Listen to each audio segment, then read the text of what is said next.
Hello my dear friends කොහොමද ඉතින් ඔයාලට අදත් මම වෙනද වගේම ඔයාලා වෙනුවෙන් අලුත් වීඩියෝ එකක් අරගෙන තමයි ආවේ. අද මම ඔයාලට කියලා දෙන්න යන්නේ ඔයාලා හැමෝම ආසාවෙන් බලන් හිටිය ලස්සන පැටර්න් එකක් ගැන. ඉතින් මොකක්ද මේ පැටර්න් එක කියලා බලන්නත් එක්ක අපි අද වීඩියෝ එකට යමු. වීඩියෝ එකට යන්න කලින් මම ඔයාලට පොඩි දෙයක් මතක් කරනවා. මගේ English tips channel එක තාමත් ඔයාලා subscribe කරලා නැත්නම් subscribe කරන්න. ඒ වගේම මම දාන අලුත්ම videos ළඟටම ගෙන්න ගන්න notification button එකත් click කරගෙනම යන්න. එහෙනම් අපි යමු අද වීඩියෝ එකට.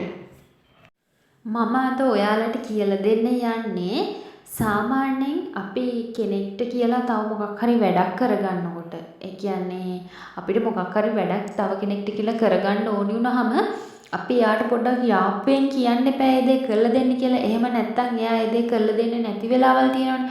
අපි සැරෙන් වගේ කිව්වොත් මට මේ දේ කරලා දෙන්න කියලා සමහර විට එයා ඒක නොකර ඉන්නත් පුළුවන්.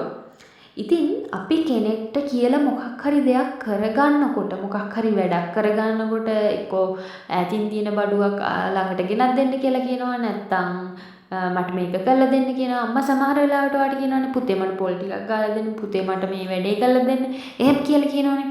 ඒ වගේ වෙලාවට ඔයාට චුට්ටක් පොඩ්ඩක් බටර් පාර ගාලා පොඩ්ඩක් ඔයාව රවට්ටලා වගේ ඔයාට මේ වැඩේ ඔයාගෙන් කරගන්නවා නම් එහෙම අපිට කෙනෙක්ට යාප්පෙන් කියලා වැඩක් කරගන්න පුළුවන් විදිහේ ලස්සන posh English pattern එකක් තියෙනවා.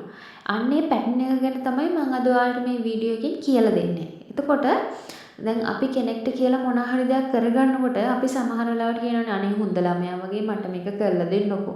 වා හොඳයිනේ මට මේක කරලා දෙන්න හොඳ ළමයා වගේ. එහෙම කියලා කියනවානේ.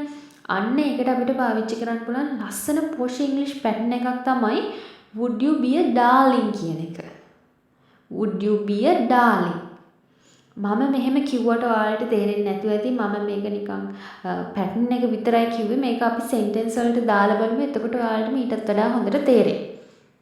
හරි. අපි බලමුකෝ මේ එක්සැම්පල් ටික. Would you be a darling and bring my laptop?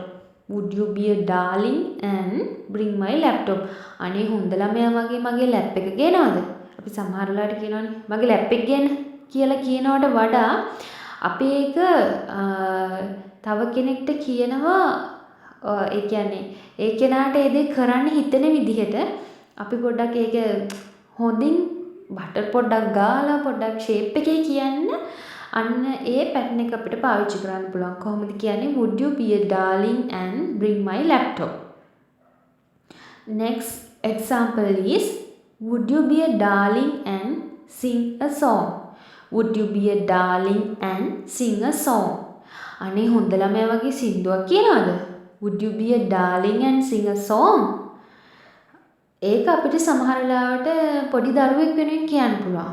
මොන පොඩි දරුවෙක් ඉන්නවා එයා නෑදෑයෝ ටිකක් ගෙදරට ඇවිල්ලා ඉන්න වෙලාවක ඔයාගේ දුවට හරි පුතාට හරි හොඳට සින්දු කියන්න පුළුවන්. එතකොට ඔයා කියනවා අනේ හොඳ ළමයා වගේ මේ ආන්ටිලාට අංකල්ලාට පේන සින්දුවක් කියන්න පුතේ කියලා කියනවනේ. අන්න ඒ වෙලාවට අපිට කියන්න පුළුවන් would you be a darling and sing a song කියලා. Next example is would you be a darling and go there? Would you be a darling and go there? අනේ හොඳ ළමයා වගේ යනවද? දැන් සමහර වෙලාවට ඔයාලා අම්මා කියනවා පුතේ ඔයා අර නන්දලයා ගෙදර ගිහිල්ලා යනවද? අනේ පුතේ හොඳ ළමයා වගේ ගිහිල්ලා යනවද කියලා කියනවනේ. අන්න ඒ වෙලාවට ඔයාලගේ අම්මට උනත් පාවිච්චි කරන්න පුළුවන් ලස්සන පැටර්න් එකක් තමයි would you be a darling and go there? Would you be a darling and go there? Next example is would you be a darling and do the homework? Would you be a darling and do the homework? අනේ හොඳ ළමයා වගේ homework ටික කරනවද? Would you be a darling and do the homework? Next example is would you be a darling and play the piano? Would you be a darling and play the piano? අනේ හොඳ ළමයා වගේ piano එක play කරනවද? Would you be a darling and play the piano?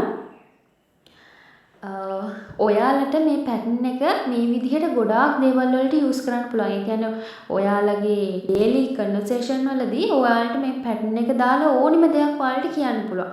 Would you be a darling කියන pattern එක use කරලා ඒකට තව දේවල් ඇඩ් කරලා මම දැන් ඔයාලට එක්සැම්පල් වල කියලා දුන්නා වගේ ලස්සන්ට සෙන්ටෙන්ස් එකක් ගොඩනගලා මේ පැටර්න් එකෙන් ඔයාලගේ ඩේලි කන්වර්සේෂන් ලස්සන්ට කරගෙන යන්න පුළුවන්.